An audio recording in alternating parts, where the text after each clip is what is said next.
Lynn Toubiana, bonjour, merci Bonjour d'être avec Lise. nous. Alors, en ce moment, à Paris, un grand festival, c'est celui du cinéma israélien de Paris qu'on attendait tous. On peut aller au cinéma, fini le streaming, on est dans les salles et c'est important, Oui, c'est vraiment. Alors là, c'est un festival incontournable, Lise. incontournable, on est d'accord. Voilà. Alors, on a déjà vu quelques films, Oui, puisqu'il a commencé lundi soir par un très beau film. très C'est beau. pour la soirée d'ouverture, My Kid de Nir Bergman. Nir Bergman, qu'on connaît pour son film extraordinaire Broken, Broken Wings, les ailes brisées, vraiment formidable.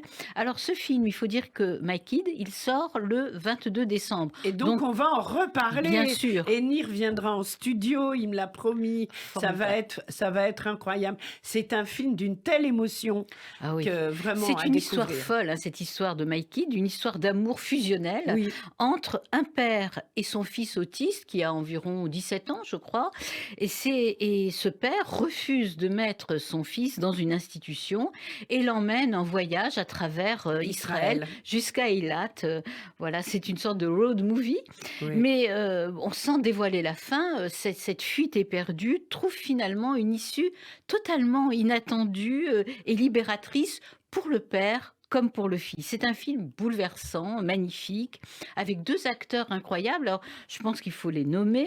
C'est Noam Humbert, qui joue le rôle du fils, Oui. autiste, vraiment. On C'est un croirait rôle de un composition rôle de composition incroyable. Et c'est tiré incroyable. d'une histoire vraie, ça. Absolument. Oui. Et Shai Avivi, qui joue le rôle du père. Et puis, Voilà. je voudrais juste donner le nom de Smadi Madar, qui sera avec nous également au mois de décembre et qui joue un rôle terrible, comme elle me disait lundi soir, le rôle de la méchante, le rôle de la mère, pas si méchante que ça, Pas on si dit méchante rien. que ça, pas Il du faut, tout. voilà, Il faut aller le voir. il faut aller le voir. Et alors, il faut savoir que ce film a eu l'Ophir du meilleur Il y a long de métrage. quoi. C'est Ouais. le César israélien. Et Voilà. puis juste, on navigue dans les paysages d'Israël, ce pays qui est devenu très inaccessible pour la majorité d'entre nous récemment, et on y est, quoi. Et ça, c'est merveilleux aussi. C'est formidable. Voilà. Alors, un autre film que j'ai vu hier, Asia, de Ruti Pribar, alors qui repasse le 10 octobre Oui. à 19h15, à voir surtout, pour ma part, c'est mon avis personnel pour l'actrice de Unorthodox, Shira Haas, cette fameuse actrice. Alors, c'est un film très dur, il faut prévenir nos auditeurs. D'ailleurs, Hélène Schumann, la présidente du Festival du cinéma israélien, lorsqu'elle présente le film en salle, elle le dit, que c'est un Oui. film très très difficile, qui traite cette fois de la relation difficile entre une mère et sa fille atteinte d'une maladie incurable. Alors c'est d'un réalisme redoutable, donc âme sensible, s'abstenir, on est dans le pathos absolu, et pathos sans vouloir paraître pédante, Lise, mais apprendre au sens étymologique, Oui. parce que ça vient du latin souffrir, la Oui. souffrance, et vraiment on souffre avec la mère et avec la fille. Et Shiraz, elle a quel rôle, en fait? Elle a le rôle de la fille. De la fille. De la fille. D'accord. Ah oui. Voilà. Terrible. Donc, à voir, mais voilà, il faut prévenir que c'est un film difficile. Oui. Également ce soir, alors, donc à 19h, au Majestic Passy, toujours, Oui. il y a le documentaire de Nelou Cohn Extraordinaire. et de William Carell, Oui. La mort en face, le pogrom de Yazi. Donc ce film sera projeté en présence des réalisateurs. Alors ce pogrom, on le sait, a eu lieu du 28 juin au 6 juillet 1941, où 15 000 juifs ont été assassinés.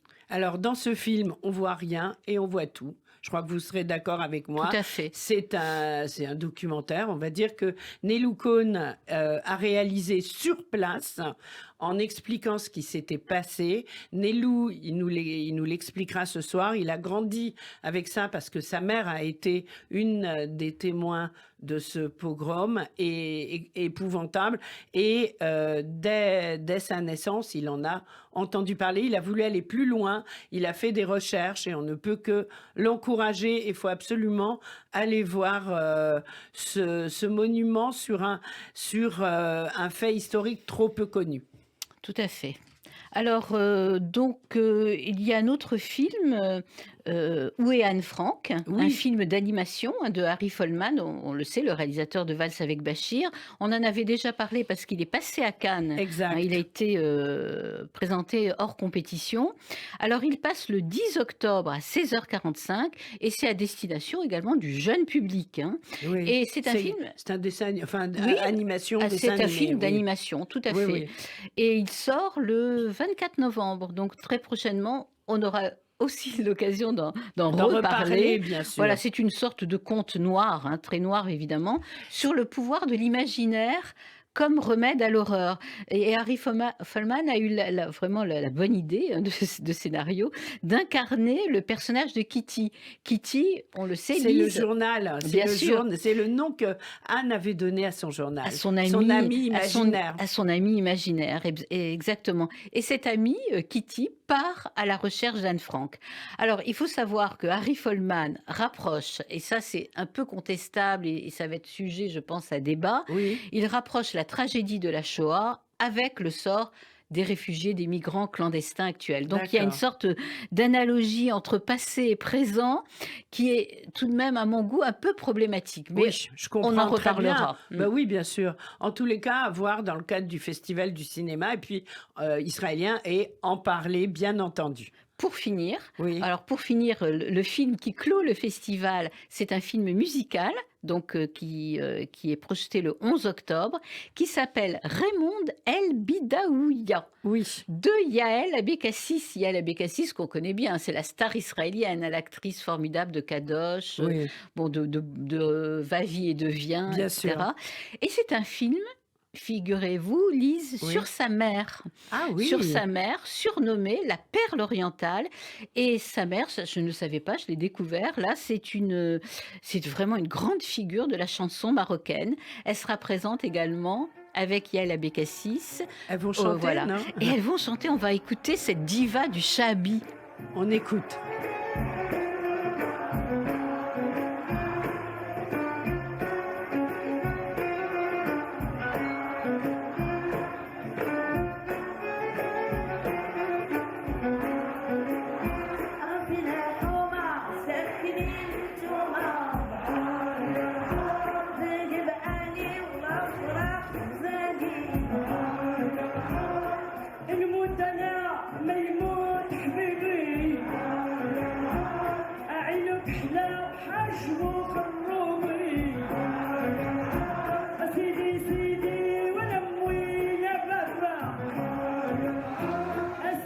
Là, on est dans l'ambiance, hein. Waouh. Ouais. Donc ça, c'est Raymond El Bidaouia, Aja El Amdaouia. Je sais, j'ai pas l'accent, mais bon, c'est pas grave. En tous les cas, ça donne très envie et ça passera, on le répète. Le lundi soir, le lundi Pour 11 clôturer. octobre, Voilà. pour clôturer. Je voulais juste dire que pour nos auditrices et nos auditeurs qui le souhaitent, il y a également une série israélienne. On sait que les séries israéliennes sont très appréciées. Ce sera samedi après-midi à 16h30. Ça s'intitule The Beauty Queen of Jerusalem. Ce sont les 2 premiers épisodes. Ça se passe dans une famille judéo-espagnole. On entend parler le judéo-espagnol. C'est très vivant, très sympa.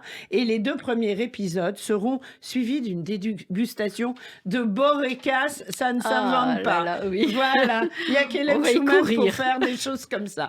Voilà, une nouvelle série à découvrir.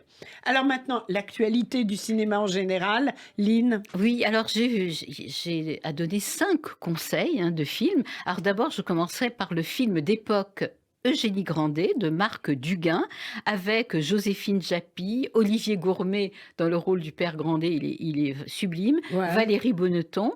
Donc voilà 3 excellents acteurs, adaptés, on le sait, du roman de Balzac, issu de La Comédie humaine. Alors c'est une lecture beaucoup plus romantique et surtout très féministe du roman. Ah oui. Oui, où l'on assiste au sort d'une petite provinciale idéaliste, Eugénie Grandet, fauchée par le patriarcat. Et le patriarcat, donc, en la personne de Père Grandet, on le sait, emblématique d'une avarice absolue. On va écouter la bande-annonce de ce film. Eugénie Grandet. Est-ce péché mon père que d'espérer un grand amour? Quand te décideras-tu pour Eugénie? Et notre mauvaise fortune n'en fait pas une proie convoitée. Il vaut mieux attendre pour viser mieux. Alors voilà toute l'affaire. 200 000? Un immeuble à Paris, ce serait pour vous une forme d'accomplissement. Faudra que j'aille à la boucherie. De la viande. Le bouillon, c'est bien assez. Sans argent, qui voudrait de moi? Qui ne respecte pas l'argent ne peut aspirer au bonheur. Je suis Charles Grandet, le fils de votre frère.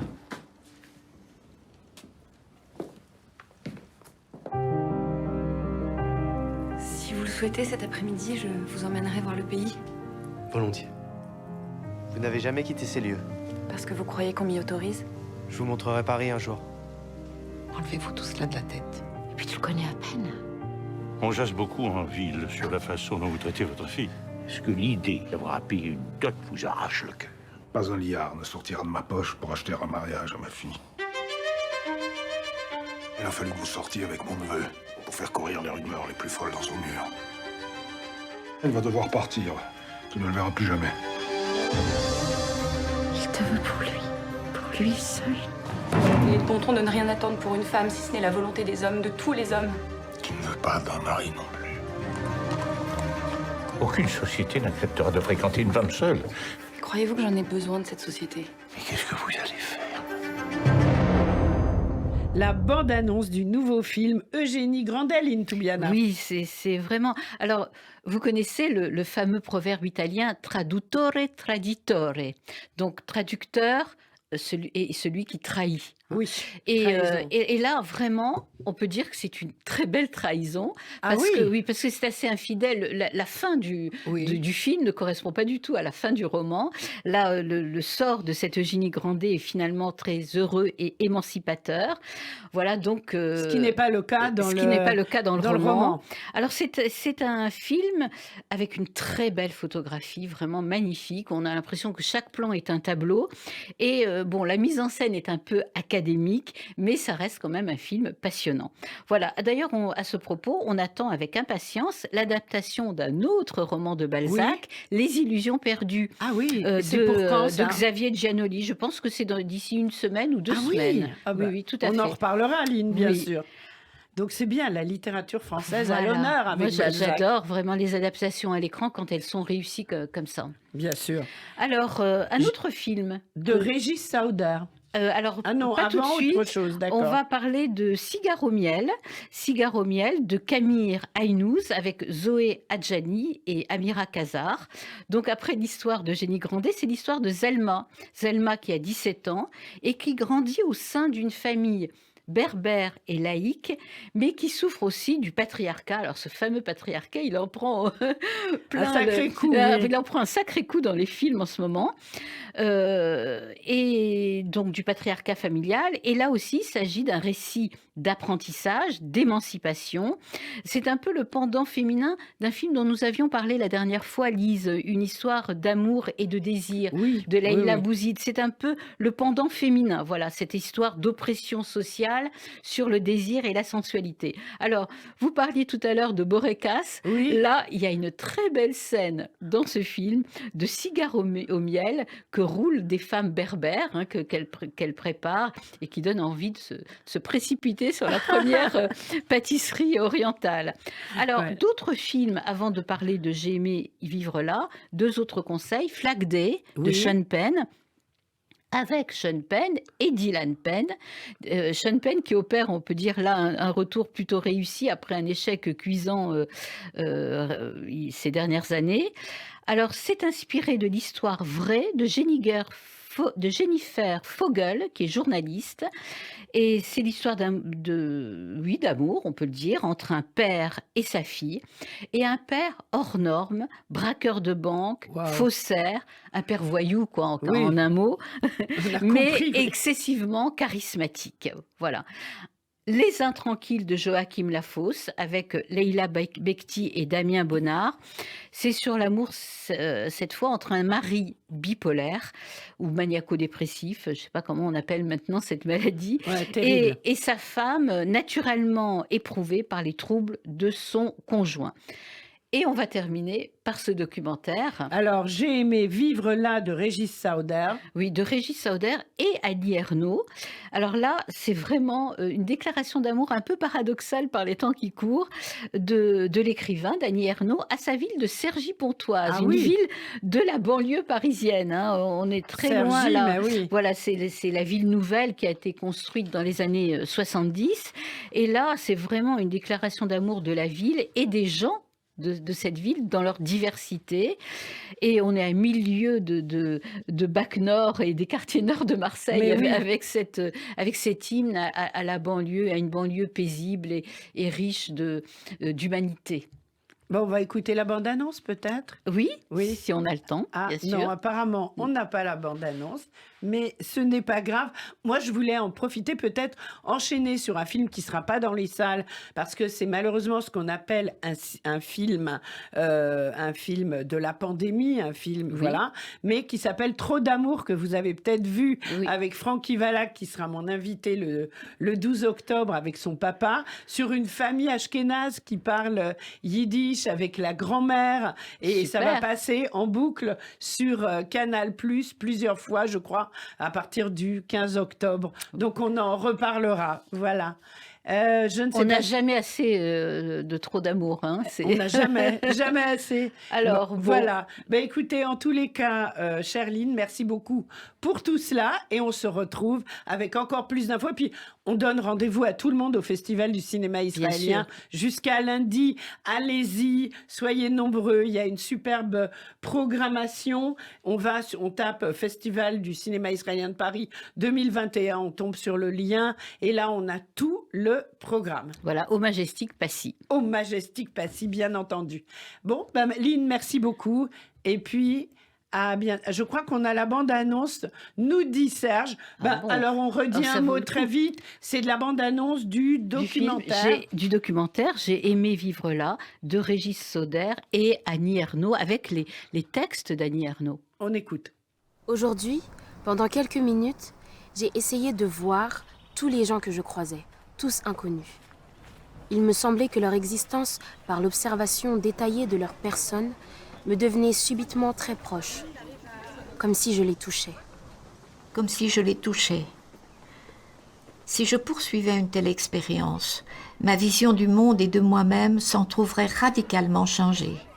15 ans plus tard, nous sommes convaincus que Cergy reste le lieu idéal pour déployer notre utopie collective. Notre utopie collective, à nous, c'est de prétendre que la culture et l'éducation populaire embellissent le monde. La sensation du temps qui passe n'est pas en nous. Elle vient du dehors. Des enfants qui grandissent, des voisins qui partent, des gens qui vieillissent et meurent. Mes deux enfants, ils ont un Y dans leur prénom. C'était une obligation, mais c'est vraiment une dédicace à Cergy. Parce que Cergy m'a aidé à me construire. Mon mari, je l'ai rebaptisé avec un Y. J'ai aimé vivre là, dans un endroit cosmopolite, au milieu d'existences commencées ailleurs, dans une province française, au Vietnam, au Maghreb ou en Côte d'Ivoire. J'ai eu envie de transcrire des scènes, des paroles, des gestes d'anonymes qu'on ne revoit jamais, des graffitis sur les murs, effacés aussitôt tracés. Tout ce qui, d'une manière ou d'une autre, provoquait en moi une émotion, un trouble ou de la révolte.